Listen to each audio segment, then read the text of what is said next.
Selamat pagi Bapak Ibu dan saudara-saudaraku, salam sejahtera bagi kita sekalian.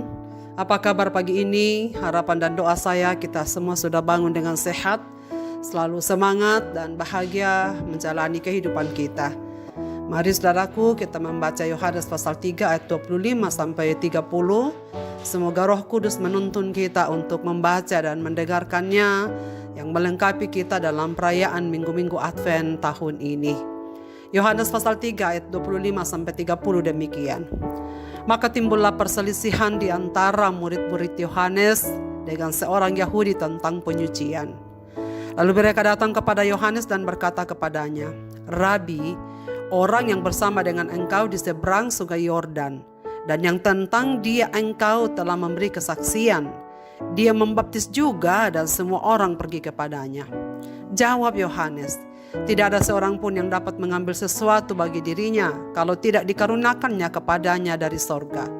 Kamu sendiri dapat memberi kesaksian bahwa aku telah berkata, aku bukan Mesias, tetapi aku diutus untuk mendahuluinya. Yang empunya mempelai perempuan ialah mempelai laki-laki, tetapi sahabat mempelai laki-laki yang berdiri dekat dia dan yang mendengarkannya sangat bersukacita mendengar suara mempelai laki-laki itu. Itulah sukacitaku, dan sekarang sukacitaku itu penuh. Ia harus makin besar, tetapi aku harus makin kecil.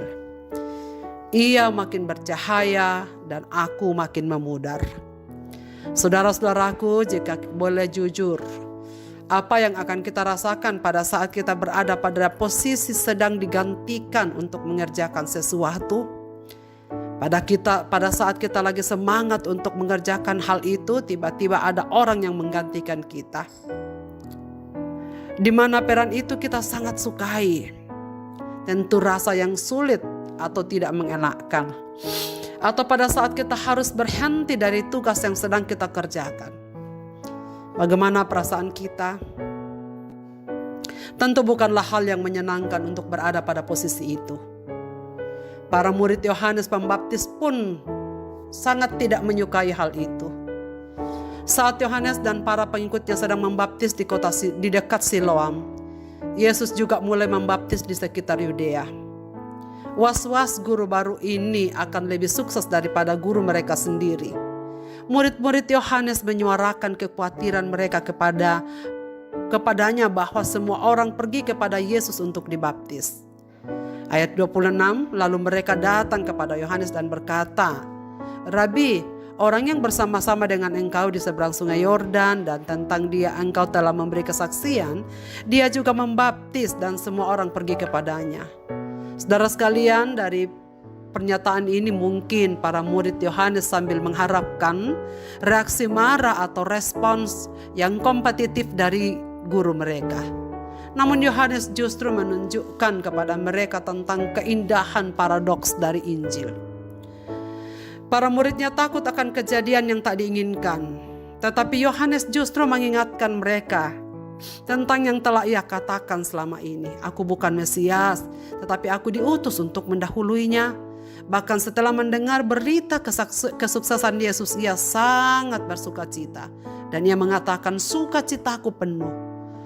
Popularitasnya berakhir dan pengaruhnya pun memudar. Bagi sebagian kita hal ini akan membuat kita patah semangat atau iri hati. Tapi bagi Yohanes ini justru membawa sukacita penuh. Inilah paradoks yang indah dari Injil. Kehidupan Kristen adalah soal kehilangan supaya menemukan, memberi agar mendapat, mati bagi diri agar beroleh hidup. Artinya hal baik terkadang adalah jadi semakin kecil, hilang pengaruh atau turun peringkat.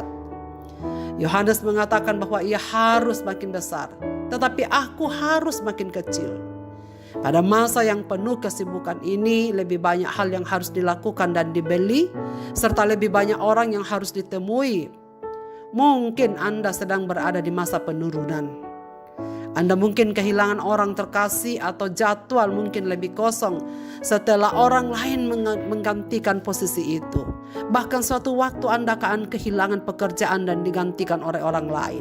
Ataukah kita akan kehilangan pelayanan dan digantikan oleh orang lain.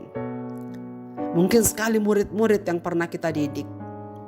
Seperti para murid Yohanes yang kehilangan kesibukan menemani gurunya ketika orang-orang yang mereka layani justru datang kepada Yesus. Kita mungkin merasa khawatir atau berduka atas perubahan yang telah terjadi. Namun sebelum mengingatkan para muridnya bahwa dia bukanlah Mesias, Yohanes justru mengingatkan bahwa segala sesuatu adalah karunia Allah.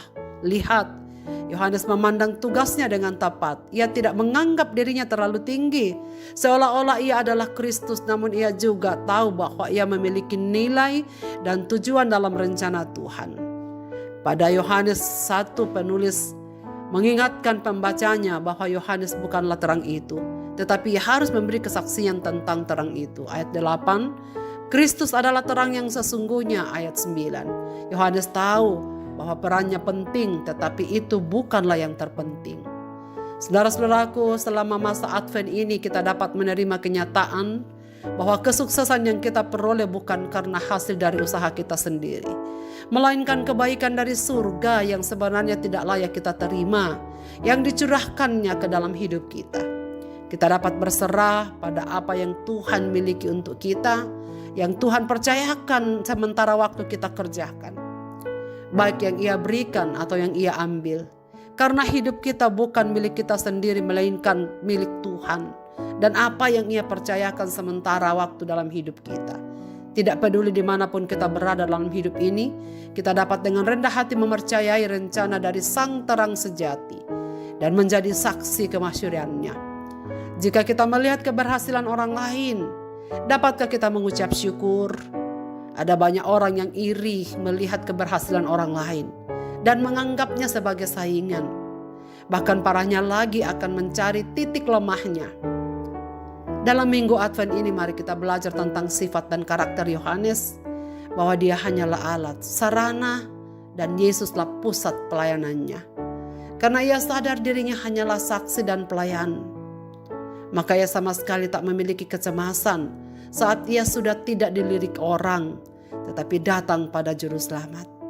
Yohanes tak merasa karena jasa-jasakulah Yesus dikenal orang, karena ia tulus melayani dan mengerti panggilan hidupnya. Ia hanyalah pelayan, bukan tuan. Saudara-saudaraku, dengan cara apakah kita menemukan sukacita dan tujuan hidup di masa penurunan atau memudarnya pengaruh kita?